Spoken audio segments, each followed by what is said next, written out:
एक मित्र ने लिखा है, पिछले सूत्र में अष्टावक्र कहते हैं कि जिस प्रकार जो दर्पण के अंदर है वही बाहर भी है, उसी प्रकार जो परमात्मा हमारे शरीर के भीतर है वही बाहर भी है।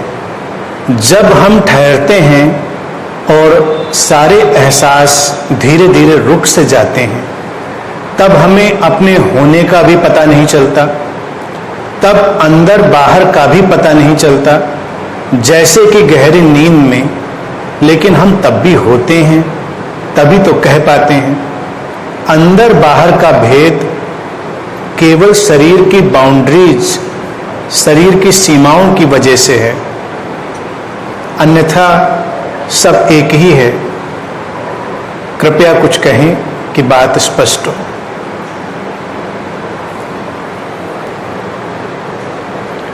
निश्चित ही सब एक ही है। शरीर की सीमाएं ही, जो शरीर की बाउंड्रीज हैं, वही भेद पैदा करती हैं और भीतर बाहर की एक दुनिया को रचती हैं।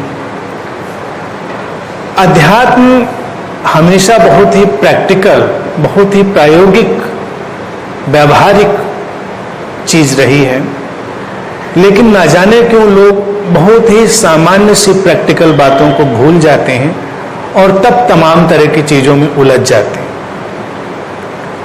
अष्टावक्र के सूत्रों पर हम बात कर रहे हैं और अष्टावक्र ने बिल्कुल शुरुआत में ही एक बात कही थी कि अगर कोई भवन हो और उसकी खिड़की टेढ़ी मेढ़ी हो, आड़ी तिरछी हो, कैसी भी हो, उससे आकाश आड़ा तिरछा नहीं हो जाता, टेढ़ा मेढ़ा नहीं हो जाता।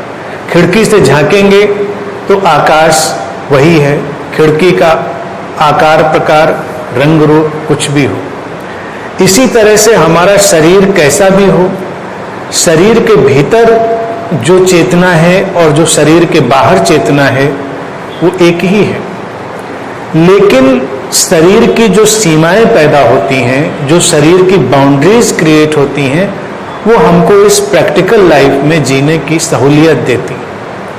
इसीलिए जीवन में हर जगह सीमाएं पैदा होती। लोग असीम में जाना चाहते हैं, लेकिन असीम में जाना ऐसा नहीं है कि सारी सीमाओं को तोड़कर असीम में जाना है। सारी सीमाओं को समझकर हमारा प्रवेश असीम में हो जाता है। जब हम बाउंड्रीज को समझ लेते हैं तब हम बाउंडलेस हो जाते हैं। अगर हम नहीं समझेंगे बाउंड्रीज को तो बाउंडलेस होना संभव नहीं।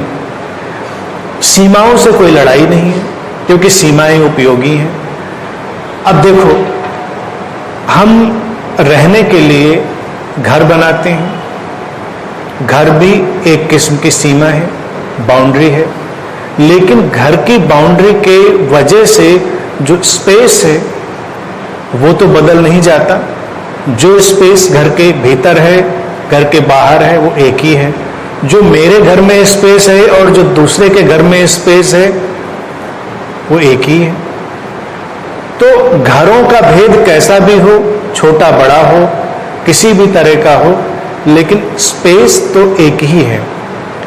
अब अगर स्पेस एक ही है तो हम क्या करें? क्या हम सारी बाउंड्रीज को गिरा दें? नहीं, बाउंड्रीज उपयोगी हैं। उनसे ही हमारी जो व्यवहारिक जिंदगी है, प्रैक्टिकल लाइफ है, वो चलती है। घरों की सीमाओं की वजह से ही हम आराम से रह पाते हैं, शांति से रह पाते हैं। शरीर की सीमाएं अलग हैं तो अलग अलग शरीर मन के यंत्र पैदा होते हैं और जीवन में अलग अलग किस्म की घटनाएं, प्रक्रियाएं, रचनाएं और अभिव्यक्तियां पैदा होती हैं। अगर शरीर बीच से हट जाए और चेतना एक ही हो जाए तो कोई अभिव्यक्ति नहीं है, कोई एक्सप्रेशन नहीं है।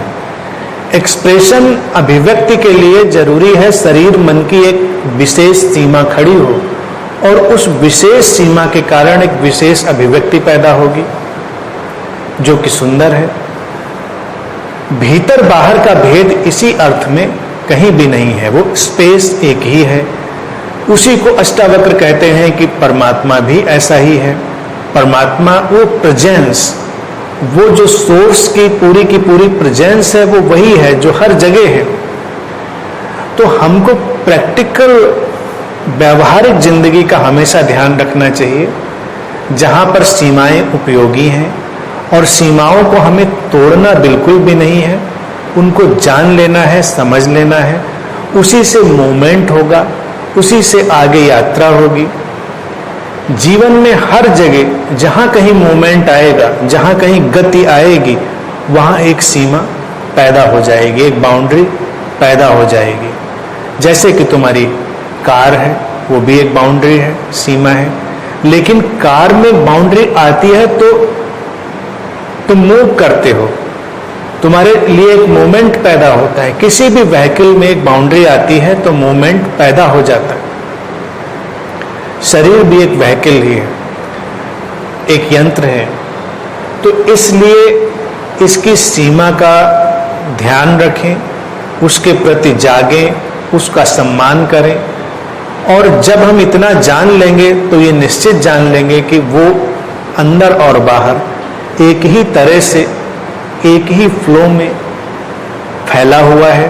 चेतना का जगत, चाहे हम उसे परमात्मा का जगत कहें, चाहे हम टोटलिटी का जगत कहें, चाहे हम स्रोत का, सोर्स का जगत कहें, वो एक ही है।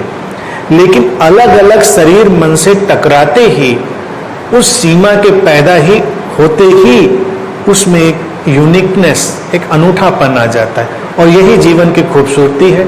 इसीलिए सीमाएं हमेशा रहेंगी और सीमाओं के माध्यम से ही, उसकी समझ से ही व्यक्ति उस असीम में निरंतर जी सकता है।